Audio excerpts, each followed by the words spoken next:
¿Te arrepientes de haber postulado a la presidencia?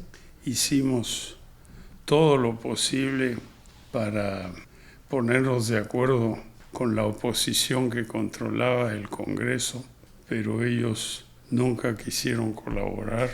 Tenemos que hacer un gran proyecto de vivienda.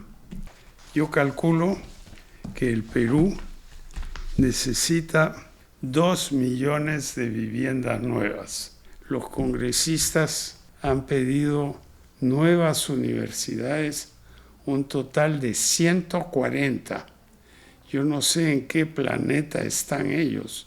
Es absolutamente demencial. Una mina así va a generar 1.500 millones de dólares al año, va a industrializar una zona del país que está ahí más o menos esperando.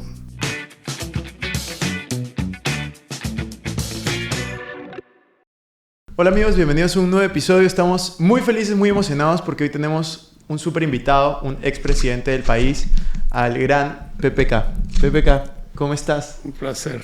¿Cómo estás? Muy bien, muchísimas gracias por recibirnos en tu casa. Es un honor estar aquí. Aquí estamos para servirlos. PPK, quería hablar contigo. Tú has sido presidente del país. La gestión duró no el tiempo completo y siento que había muchos proyectos que realmente se podrían haber ejecutado. Y lo que hemos hablado fuera de cámaras es compartir un poco sobre estos proyectos que tú crees que le harían bien al Perú y que yo creo que con la experiencia que tú tienes vale la pena escuchar y desarrollar en los siguientes años.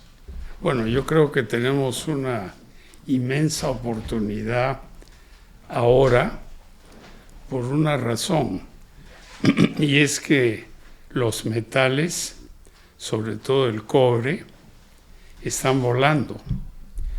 El Perú en los próximos meses o quizás años va a tener un auge exportador que nos va a dar dólares y nos va a dar muchos ingresos fiscales si lo manejamos bien para poder promover proyectos que el Perú necesita a gritos. Dividamos en dos partes. La primera es los proyectos inmediatos que yo creo que se podrían hacer en los próximos 2-3 años. Y segundo, los grandes proyectos sobre los cuales estoy haciendo un librito que recién empieza, que incluyen cosas más profundas. En el corto plazo, ¿qué tenemos que hacer? El sur del Perú, que yo gané en las elecciones presidenciales, se siente abandonado y desamparado, sobre todo después de los acontecimientos que hubo en Puno y Ayacucho, que dejaron mucha gente muerta, que hasta el día de hoy es un tema no resuelto. Empecemos por Puno.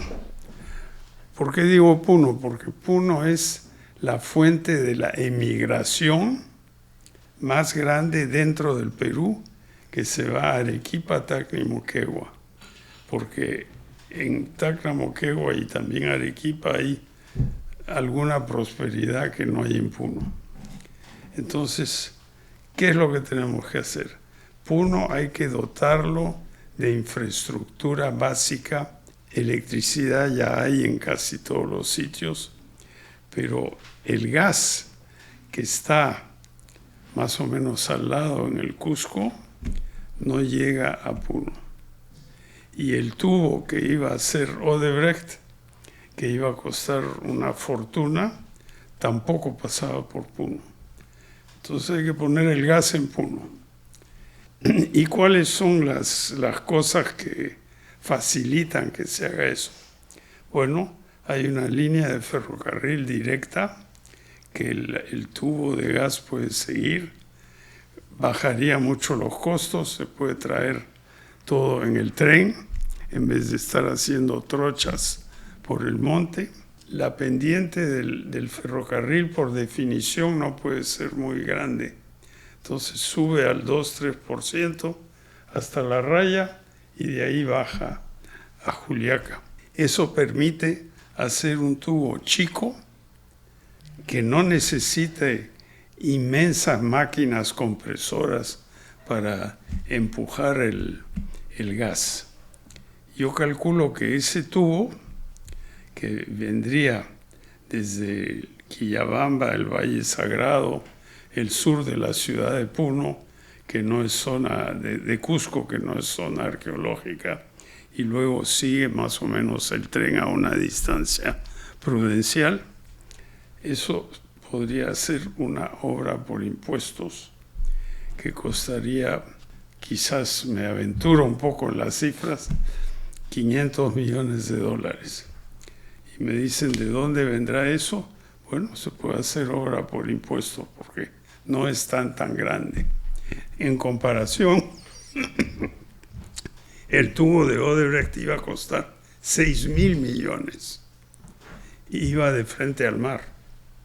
No queremos exportar más gas. Yo creo que primero hay que poner, como lo decía Luis Rey, el fundador de Pluspetrol, que ganó la licitación de Camisea, el gas es primero aquí.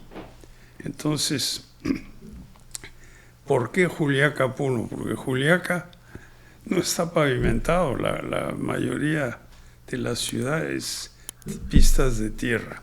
Entonces es fácil poner ahí el gas, el agua, mucha gente en Juliaca no tiene agua, el desagüe, y hacer el plan Puno, o mejor dicho, el plan Juliaca, pero como Puno está al lado, también se hace Puno. Entonces, eso es un proyecto, yo diría, inmediato, que arreglaría mucho la incertidumbre política que hay en el Perú.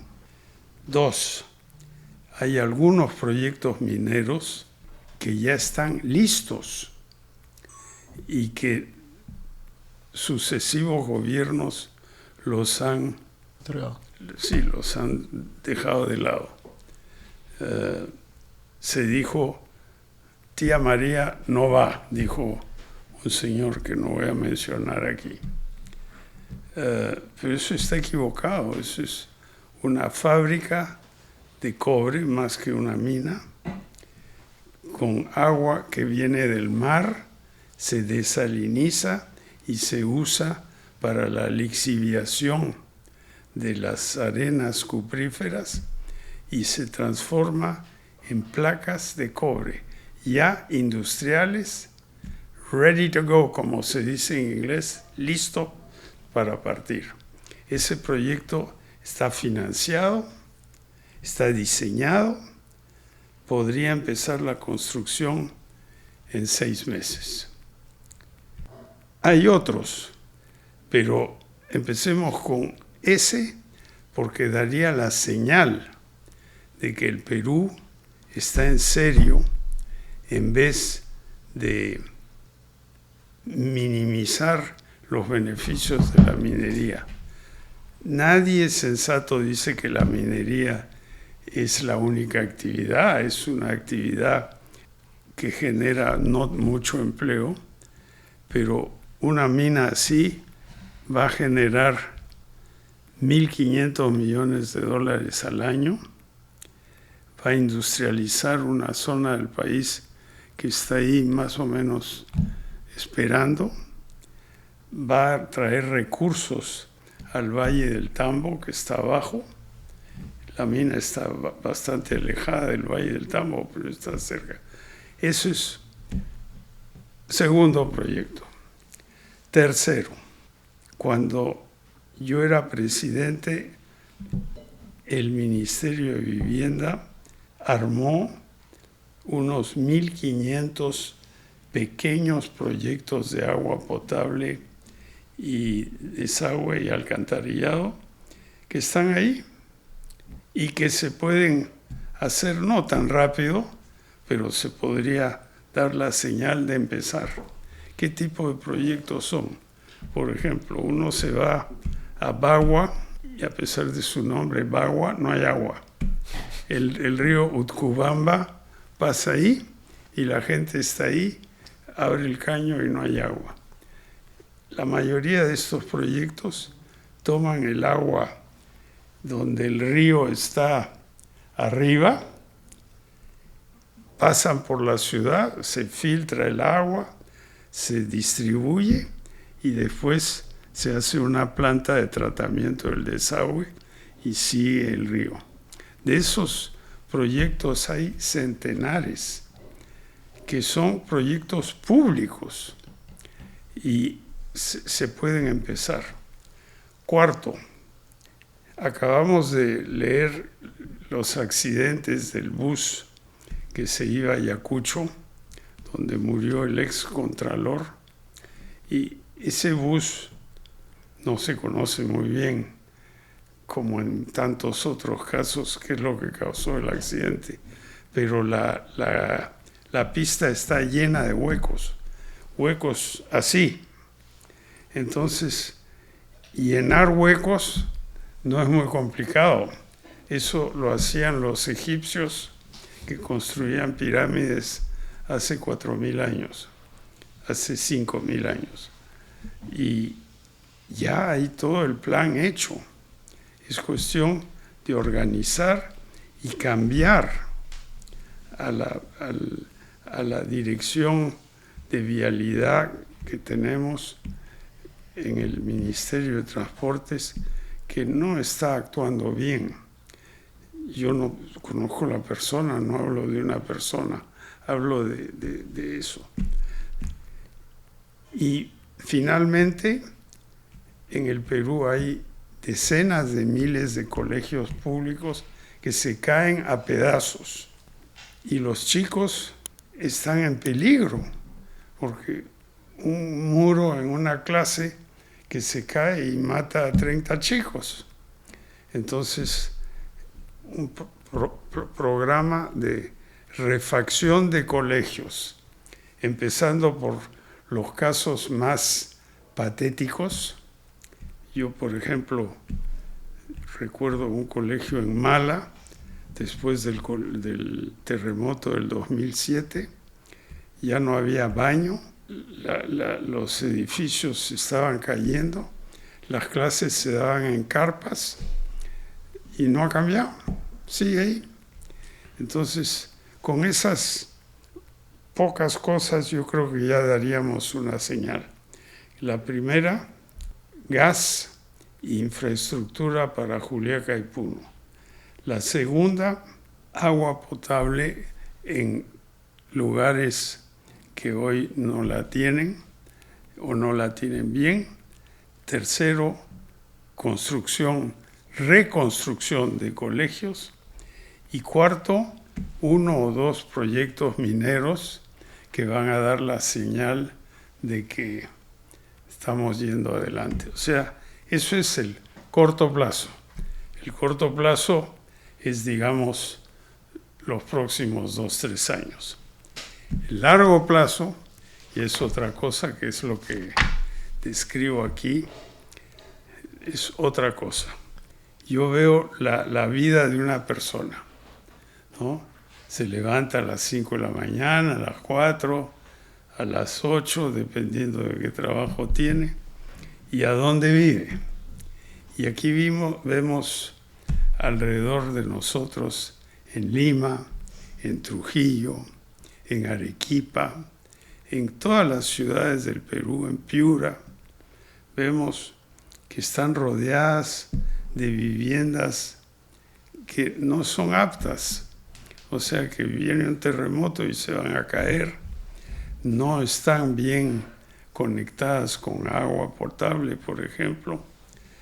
Tenemos que hacer un gran proyecto de vivienda. ¿Cuántas viviendas? Aquí lo tengo. Yo calculo que el Perú necesita 2 millones de viviendas nuevas. Estos son departamentos, casas, en su mayoría departamentos. Y esos 2 millones de viviendas parece una cosa estratosférica, pero no lo es. Sería el 10% de la inversión anual por 10 años. Total 100%, 2 millones de viviendas. ¿Y cómo se financia? Es una combinación de cosas.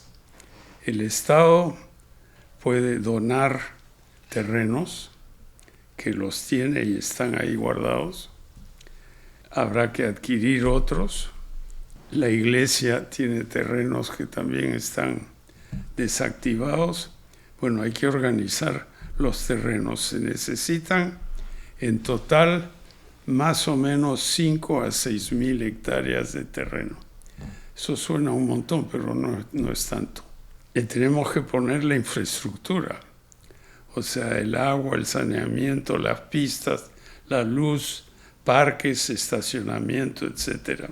Y la construcción la harán los privados siguiendo un plan para cada proyecto. En este tema que mencionas de infraestructura y de vivienda, hay algo que te quería preguntar porque es un pensamiento que yo tengo. Yo he viajado mucho, sé que tú también, y cuando vas a otros países, estilo Colombia, México, por ir a algunos países más cercanos, tienen varias ciudades relevantes o que están nichos en algunos temas. En Perú, yo tengo la percepción, porque no tengo toda la data, de que todo está concentrado en Lima. Entonces, no solamente demográficamente, que hay más de 10 millones de personas, sino también el tema de industria, el tema de educación. ¿Tú consideras que esto es un problema? Bueno, el Perú está altamente centralizado. Lima tiene 11 y pico millones de habitantes, sobre 33 millones de la población total, o sea, un tercio. Y aquí en los proyectos que estamos listando, hay 10 proyectos en Lima y 30 en el resto del país: Piura, Lambayeque, La Libertad, Ancash, Puno, Arequipa, Iquitos, Pucallpa, Ica, etc. Y en cada ciudad se harían 2 o 3 proyectos, que son proyectos grandes, son proyectos de 50,000 viviendas, se puede subdividir, hacerlo más chico. Yo no creo que en el Perú vamos a hacer proyectos como se han hecho en China, con edificios de 25 pisos, claro, así en hilera, pero se puede hacer edificios más chicos, de 4 pisos, parque jardín en el medio, un poco lo que hizo Belaúnde cuando se tumbó el hipódromo y se hizo San Felipe, ¿no? Eso requiere un diseño y los proyectos van a ser de acuerdo a los terrenos que se puedan conseguir, ¿no? Pero aquí yo hago un cálculo generoso. A cada departamento en promedio le doy 70 metros cuadrados. Los urbanistas de repente tienen cifras más chicas, pero estamos proyectando algo para el futuro. O sea, tiene que ser algo que va a funcionar en 15, 20, 30 años. Entonces yo creo que hay que ser generoso. El costo de todo esto es grandazo, es 150,000 millones de dólares, pero dividido en 10 años, empezamos con 10, 15 por año, y una gran parte de eso viene del sector privado, que va a financiar con fondos rotativos a las constructoras. El Estado va a ayudar en las hipotecas a los más pobres y a la clase media emergente con una garantía estatal. O sea, no se necesita poner la plata, hay que poner la garantía, y eso hace que sea factible financiar la hipoteca a una tasa razonable, ¿no? Entonces, para mí, el gran proyecto del futuro es un inmenso proyecto de vivienda que va a durar 10 años, o sea, 2, 3 gobiernos Ojalá. y que va a cambiar la vida de la gente. O sea, se van a despertar no bajo un techo de calamina al lado de una pared que de repente en el temblor se cae, van a salir de una casa limpia, más o menos cómoda, con agua, gas, etc. Ese es el primer gran proyecto. El segundo, que es a más largo plazo, es la energía. Porque sin energía no hay vida. Y el Perú tiene inmensas posibilidades energéticas que no se están aprovechando suficientemente. Se ha hecho un esfuerzo en solar, eólico. A mí no me gusta tanto el eólico porque esas hélices se están cayendo, el mantenimiento es muy caro. Pero lo que es solar es muy, muy factible. Y en hidroeléctricas tenemos inmensas posibilidades. La más grande es el Pongo de Manseriche, que es donde el río Marañón voltea hacia el este, hacia el Atlántico, y es un cañón así.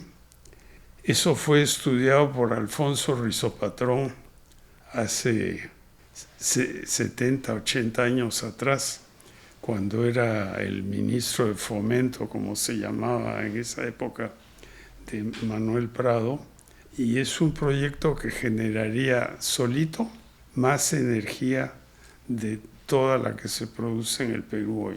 Y obviamente hay que hacer mejoras también en la distribución eléctrica, pero en eso, con la privatización que se hizo de una parte de la distribución eléctrica, hemos avanzado bastante y las empresas del Estado como Distriluz, que cubre el norte, están funcionando bastante bien, ¿no? Yo conozco eso un poco porque fui ministro de Energía y Minas hace más de 40 años atrás y construí Carhuaquero en Lambayeque, Restitución, que es la segunda curva del Mantaro, que es una de las fuentes de la electricidad que estamos viendo aquí. Pero la energía requiere un plan. O sea, no se puede decir vamos a hacer esto y lo otro. Por ejemplo, el Pongo de Manseriche se estudia hoy y lo veremos en 30, 40 años o quizás más. Hay proyectos de más corto plazo, pero en este momento las operadoras privadas que había aquí se han ido porque sienten que no hay un buen ambiente para la inversión. Sempra vendió Luz del Sur aquí a Tres Gargantas de China y se acaba de vender todas las generadoras del río Rímac a un fondo europeo y en fin, estamos viendo que el inversionista se corre del Perú. El Perú, el Estado puede hacer muchas cosas, pero el sector privado va a poner la inversión fuerte, ¿no? Entonces, eso es lo segundo que me parece importantísimo. Y lo tercero es el tema perenne de siempre, la educación.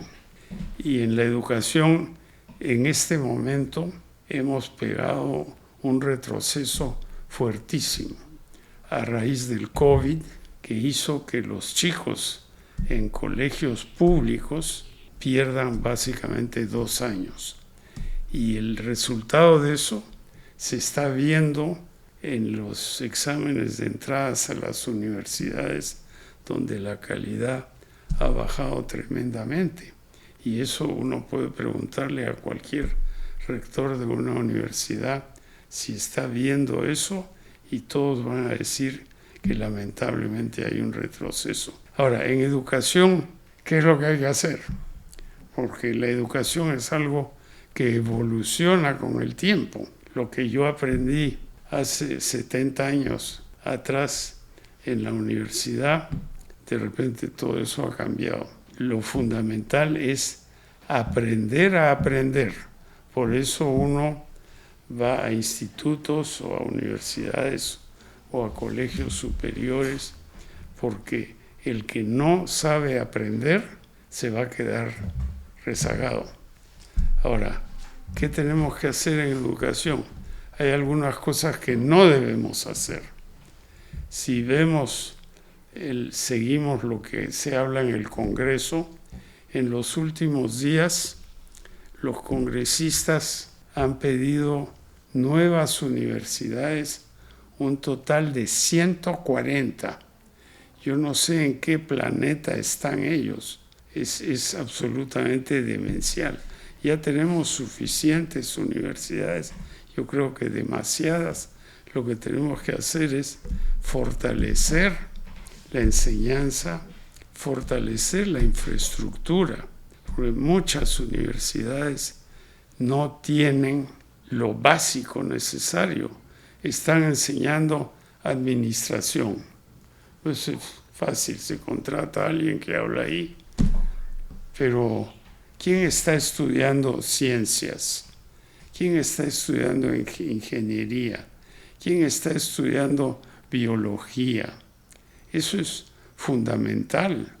Y incluso hay algunas de estas llamadas universidades que están dando diplomas y grados en medicina donde no han enseñado nada. Y vamos a crear gente que simplemente no va a funcionar, ¿no? ¿Cómo podemos potenciar el sistema educativo? Bueno, lo primero es que el sistema educativo tiene que ser muy competitivo y selectivo.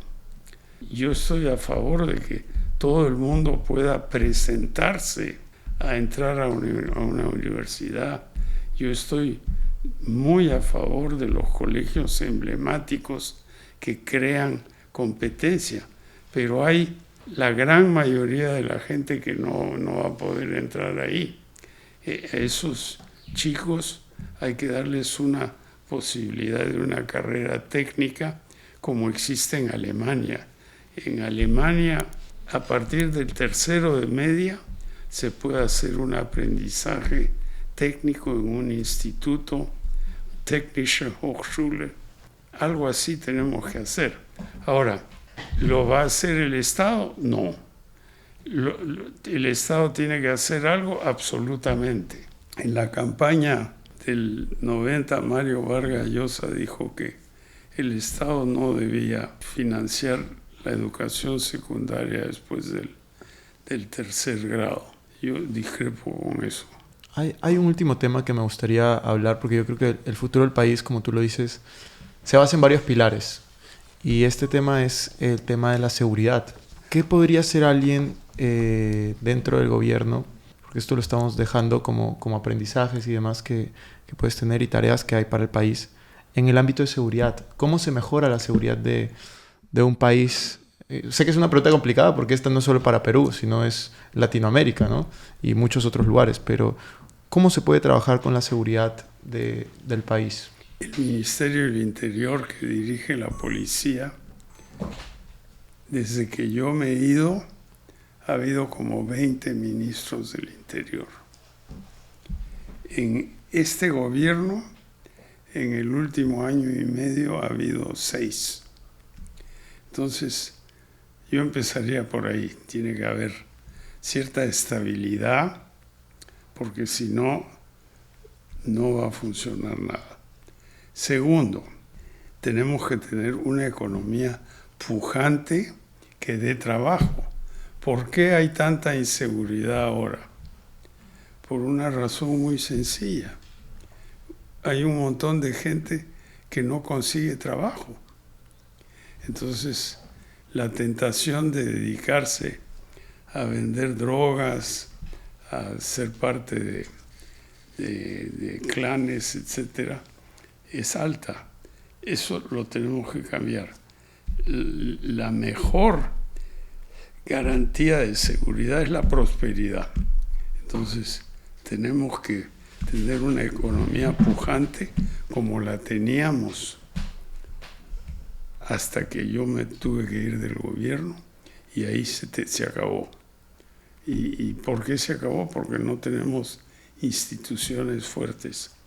Ahora, hay otra cosa, hay que entender qué está pasando en el mundo, porque lo que está moviendo una buena parte de la inseguridad en el Perú es la droga.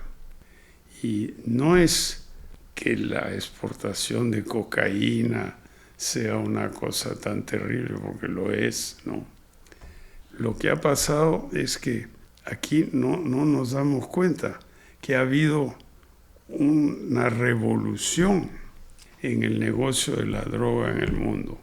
Y eso se ha dado porque el precio de la hoja de coca ha colapsado en el Perú y Colombia y Bolivia, que son los grandes productores, porque aumentó brutalmente la producción de hoja de coca después del acuerdo con las FARC en Colombia. Entonces, ¿qué ha pasado? Los grandes carteles ahora compran la coca a un precio bajísimo, pero han podido mantener su oligopolio en las ventas al público. Sus márgenes han crecido así y con eso se han diversificado y se han ido a nuevos negocios, como es el fentanilo. El fentanilo es un medicamento basado en la morfina, que es equivalente a la heroína, y el fentanilo ahora se fabrica en cantidades industriales en México y se exporta a Estados Unidos. Hoy están muriendo al año en Estados Unidos por sobredosis de fentanilo 100,000 personas al año. Entonces, eso genera pues un incentivo brutal para la inseguridad, el negocio turbio, etc. Si no entendemos bien qué pasa con la droga, no vamos a entender bien qué pasa con la inseguridad. Entonces yo creo que hay que empezar por ahí. Ahora, aparte de eso, yo creo que tenemos un sistema legal medieval. En el Perú tenemos 95,000 presos y de esos la mitad no tienen sentencia y las sentencias no vienen nunca. Entonces, si seguimos con un sistema judicial tan vetusto y complicado, no vamos a llegar a ser un país moderno. Entonces, la lucha contra la inseguridad es una mezcla de economía, una economía fuerte combate la inseguridad, una mezcla de entender bien qué hacen los grandes operadores de la droga, que están la mayoría en México y también en otros sitios. Aquí no hay grandes operadores, pero en Brasil sí hay, México hay, Colombia hay. Y tercero, tenemos que enfocarnos en el tema judicial, que es antidiluviano. ¿Qué significa eso? Es antes del diluvio. O sea, esto es de la época de los dinosaurios. Yeah. Eso es más o menos donde estamos, ¿no? Hay una palabra que tú has mencionado varias veces que me gustaría como ir a profundidad y es prosperidad. Tú mencionaste prosperidad y mencionaste que hace ya varios años que no tenemos eso en el país. No. ¿Cómo construimos prosperidad con una inestabilidad como la que tenemos de tantos cambios en el gobierno, en la presidencia, en los ministros, como lo mencionaste? ¿Cómo se puede construir prosperidad? Lo primero que tenemos que hacer es que la gente, el grueso del público, entienda cuáles son las metas, qué es lo que buscamos. Yo, por ejemplo, he escrito libros, El Perú en el año 2021, eso lo escribí hace 20 años, qué vamos a hacer en energía, qué vamos a hacer con los grandes proyectos. Pero si uno le pregunta a alguien hoy en un bus, dices, ¿a dónde va el Perú? No sé, señor. Tenemos que cambiar eso. La gente tiene que tener una luz, un norte, a dónde queremos ir. Eso es lo más importante. Y para inculcar eso, se tiene que hacer todo un trabajo educativo en los colegios, las universidades, las redes, los medios. Y después se tienen que tomar medidas como las que mencioné, ¿no? Ahora, ¿cómo cambiar esto del gobierno? Yo no voy a entrar en eso porque es un tema muy complicado. Tenemos que generar instituciones estables, como ha sido el Banco Central de Reserva, como es la carrera diplomática, como es la Marina, pero necesitamos más instituciones y necesitamos cultivar la opinión pública para que entienda que aquí tenemos que tener una meta. Si no tenemos meta, ¿para qué estamos aquí? A mí me encantan las metas porque yo creo que tú estás hablando de metas como país. Yo hablo mucho de metas de cada persona que tiene que tener. Claro. Hay algo que a mí me da mucha curiosidad del país y es, no vamos a hablar de política, esto es algo amplio, pero quiero poner este ejemplo y es, cuando llega el momento de hacer una votación, tomas la decisión a último momento, haces temas que muchas veces las personas que escuchan y que votan no tienen un criterio muy claro al momento de tomar esa decisión. No. ¿Qué criterio deberían tener las personas? Porque van a escuchar, o sea, eventualmente llegarán elecciones, no quiero hablar de partidos ni de nada, pero ¿qué criterio debería tener cada persona antes de tomar esa decisión de por quién votar? Eso es difícil porque en los países hasta más avanzados hay problemas políticos. O sea que, pero yo creo que aquí más información, más educación y cuando le dicen a uno, vamos a hacer esto, ¿usted le cree al candidato o candidata eso? ¿Le cree? Tenemos que votar en base al equipo que tiene la persona que se está presentando. Aquí no se ven los equipos. Aparece un señor o una señorita y punto, ¿no? O sea, es todo un proceso que se encarriló por un tiempo y ahora se ha desencarrilado. PPK, para ir cerrando esta entrevista, porque sé que tu tiempo es súper valioso, hay 5 preguntas que yo le hago a todos mis entrevistados. Son 5 preguntas que le he hecho absolutamente a todas las personas que se han sentado conmigo. Son más o menos rápidas. La primera pregunta es, ¿cuál es el libro que más veces has recomendado, regalado? Puede ser uno tuyo y puede ser uno que no hayas escrito. No, yo lo que recomiendo es que lean la historia de la Segunda Guerra Mundial, porque eso es lo que nos ha puesto aquí. Con eso empezó todo lo que estamos viviendo ahora. Entender bien eso, porque eso nos da a entender quiénes somos en el mundo.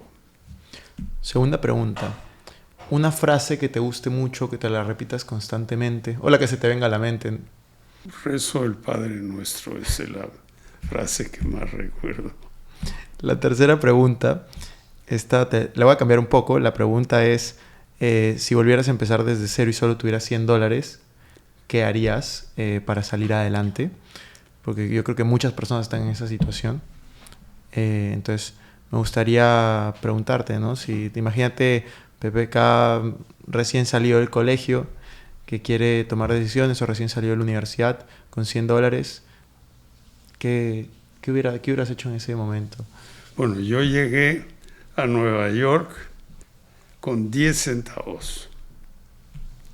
Y lo primero que hice fue irme al hogar de los jóvenes a pensar un poco qué iba a hacer, ¿no? Y logré, así jalando, que me llevaran a la universidad que ya me había admitido y que felizmente me había dado una beca, porque si yo no hubiera estado ahí.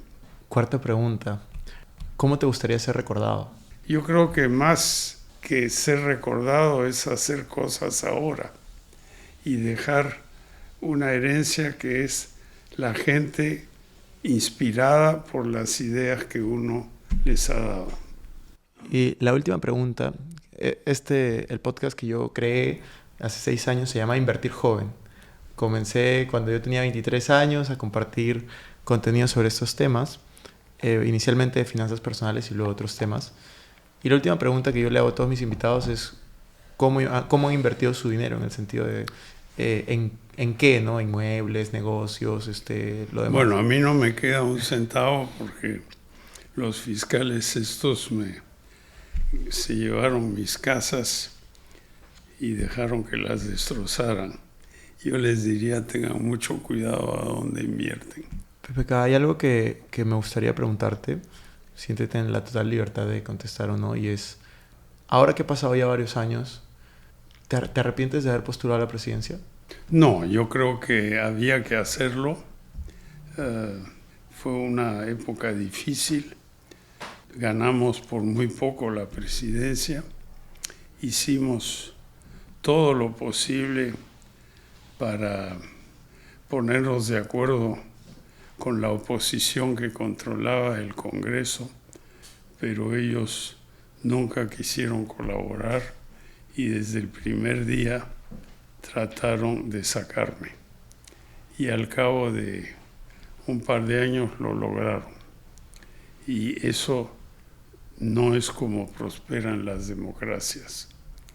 Eso fue una gran marcha atrás para el Perú. Y la última pregunta que yo tengo es, ¿hay algo en lo que te podamos ayudar? ¿Hay algo que te podamos añadir valor? Escuchen lo que estoy diciendo y hagamos más adelante otra entrevista a ver si algunos de los proyectos de los cuales hemos hablado salen adelante. Muchas gracias. A ustedes.